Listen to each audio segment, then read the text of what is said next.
Bien le bonsoir YouTube et bienvenue sur la chaîne JJ. Aujourd'hui on se retrouve pour une toute nouvelle vidéo et encore une fois un nouveau concept, car oui on est très original sur cette chaîne JJ. J'espère que t'es prêt, c'est parti.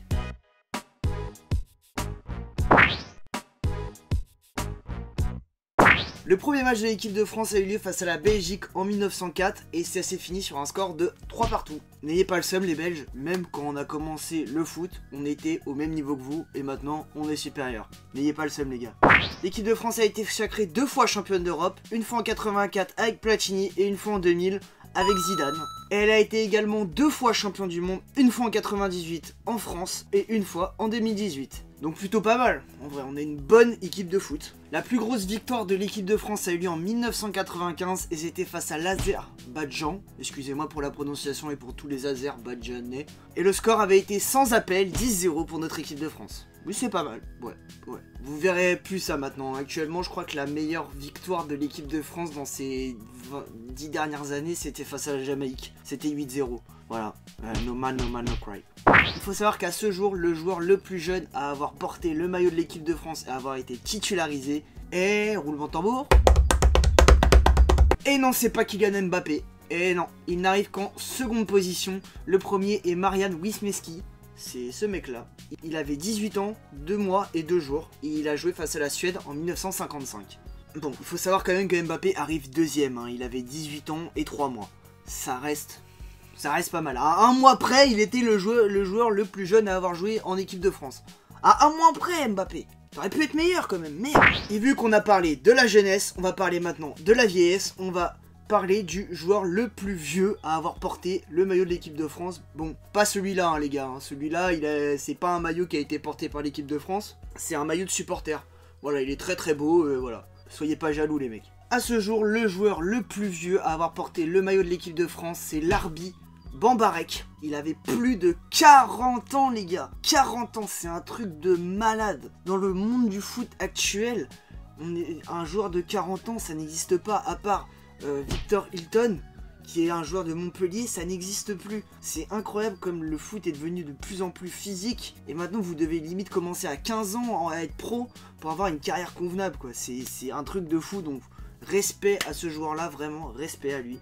Et pour finir sur les records, on va parler des meilleurs buteurs de l'histoire de l'équipe de France. On va parler du top 5 des meilleurs buteurs de l'histoire de l'équipe de France. Et on va commencer par la fameuse main de Dieu. Il s'agit de Thierry Henry qui a marqué 51 buts, suivi d'un peu plus près mais qui ne le rattrapera jamais. Il s'agit de Michel Platini avec 41 buts. Faut savoir que Thierry Henry, son objectif de toute sa carrière en équipe de France, c'était de devenir meilleur buteur.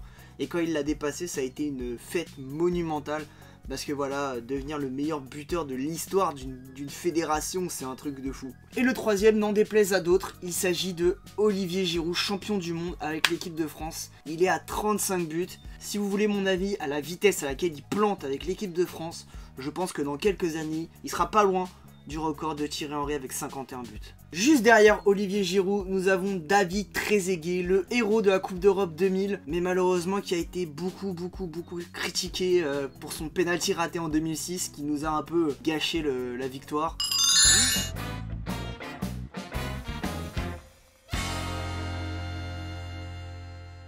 Lui il a 34 buts et c'est le numéro 4, voilà. Et bien évidemment le numéro 5, on ne pouvait pas parler de l'équipe de France et son histoire. On a parlé de Platini, on a parlé de Platini, on a parlé de Platini. Et bah là on va parler de Zidane. Nous avons Sa Majesté Zidane, qui est numéro 5 dans ce classement et qui a 31 buts. Il n'y a pas de mots pour décrire ce joueur là, je crois. Hein. Je pense qu'on va vous mettre des images très rapidement de son match face au Brésil en 2006.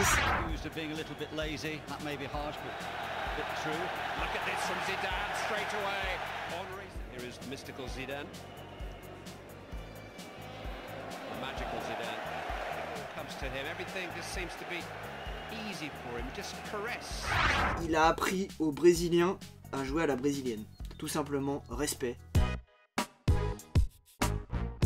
On va commencer par quelque chose d'assez drôle. On va parler de la plus lourde défaite connue à ce jour de l'équipe de France. Et vous allez voir, ça pique. Hein. C'est pas un 10-0 hein, qu'on a pris, c'est beaucoup plus. À ce jour, la plus grosse défaite de l'équipe de France s'est jouée à Londres en 1908. Et c'était face à l'équipe du Danemark. Et la France a subi la lourde défaite de 17 buts à 1 face au Danemark.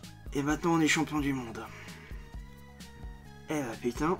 Bref, on va passer à un autre truc parce que là ça m'a déprimé là. Maintenant on va parler d'un joueur prometteur qu'on a oublié très vite. Il s'agit de Marvin Martin. Alors il sera, Marvin Martin, je vais vous raconter son histoire, il sera appelé le 6 juin 2011 pour la première fois en équipe de France. Il va rentrer face à un match face à la Suède et Marvin Martin, il a envie de se faire remarquer. Et il va marquer un doublé en 10 minutes. Et là, en France, on n'a pas des très bons journalistes. Dès le lendemain du match, c'est le futur Zidane, Marvin Martin, le futur de l'équipe de France. Et bah le futur de l'équipe de France, il a marqué que 2 buts en équipe de France. Ses 2 seuls buts, c'est à son premier match. Il a été sélectionné à l'Euro, il a joué exactement 15 matchs avec l'équipe de France pour 2 buts.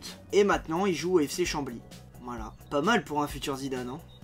Voilà, comme quoi les journalistes peuvent vous plomber votre carrière très rapidement. Voilà, il suffit juste de mettre des gros titres dans les journaux et voilà, ça vous plombe la carrière.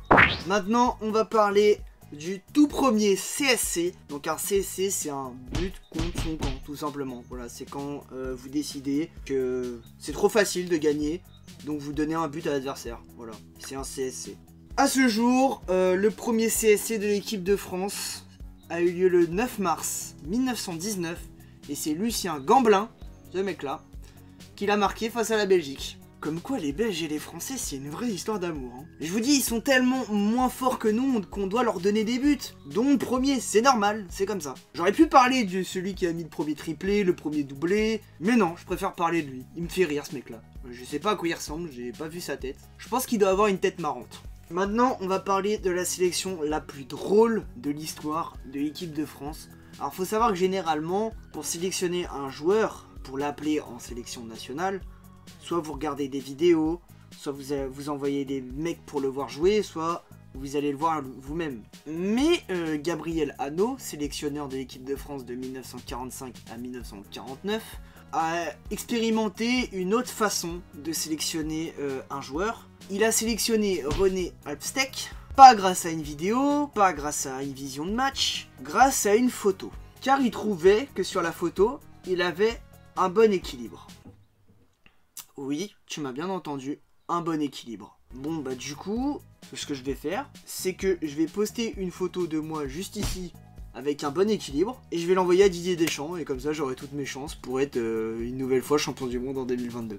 Voilà, j'espère que cette petite vidéo t'a plu, n'hésite pas à me dire en commentaire si tu veux une autre vidéo de ce style là. Moi ça m'a beaucoup plu d'aller chercher des histoires marrantes sur l'équipe de France, ça me plairait aussi d'aller voir dans d'autres équipes. Je pense que c'est un concept qui a un long potentiel, hein. Il y a tellement d'équipes de foot, quoi. Il y a l'Italie, l'Allemagne, l'Espagne, le Portugal, l'Argentine, le Brésil. Enfin voilà, tout ce que vous voulez. N'hésitez pas à me dire en commentaire donc si vous avez aimé cette vidéo, si vous voulez une autre vidéo sur un autre pays, quel pays vous voulez, qu'est-ce que vous mangez le plus pendant ce confinement. Voilà, sur ce, n'hésitez pas à lâcher un pouce bleu si la vidéo vous a plu, à lâcher un pouce bleu si la vidéo vous a pas plu quand même. Et je vous laisse avec le mot de la fin, cordialement.